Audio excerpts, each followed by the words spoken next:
Selon les estimations de la Banque africaine de développement, les petites et moyennes entreprises africaines représentant près de 90% du tissu économique et contribuant à plus de 40% du PIB du continent assurent également plus de 60% des emplois formels dans certaines économies. Dans un contexte où l'environnement des affaires et des investissements devient de plus en plus attractif, plusieurs États africains accélèrent leurs réformes pour renforcer ce moteur essentiel de croissance. Permettez-moi de revenir sur les raisons pour lesquelles la BADEA s'engage à soutenir les PME, non seulement en raison des chiffres que nous avons vus sur l'importance des PME à travers l'Afrique, mais aussi en raison des décisions prises par la BADEA lors de la préparation de sa stratégie 2030, qui montre clairement que tout le monde, toutes les institutions financières, les banques régionales, les banques commerciales, les fonds de garantie, les organisations philanthropiques, l'Organisation des Nations Unies, le monde universitaire, tout le monde parle des PME, tout le monde s'engage à les soutenir.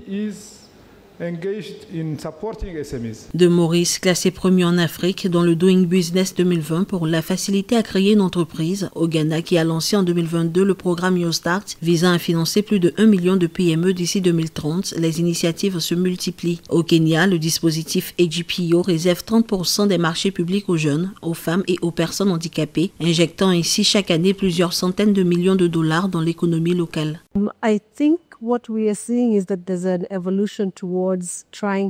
Je pense que nous assistons à une évolution vers une utilisation accrue de l'espace numérique et des technologies financières, ainsi qu'à la recherche de solutions sociales impliquant les acteurs du secteur privé. Un exemple illustrant cette tendance est le travail que nous avons accompli dans le secteur agricole avec les e-banks, qui permettent aux agriculteurs d'accéder à une aide sous deux formes. Cela a conduit à la création de plus de 20 000 groupes d'agriculteurs qui se sont eux-mêmes organisés en groupes à des fins diverses.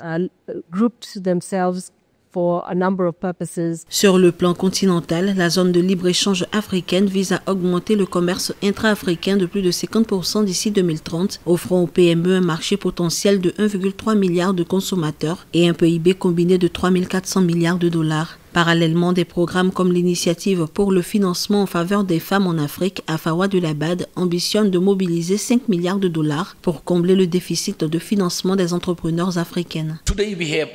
Nous disposons aujourd'hui de divers outils que nous utilisons actuellement et que nous déployons activement afin d'atteindre les PME. L'un des plus beaux exemples est celui de l'année dernière où la BADEA s'est associée à Afreximbank et à la Banque islamique de développement ITFC pour mobiliser 150 millions de dollars afin de soutenir les dirigeants de l'Association ouest-africaine des engrais.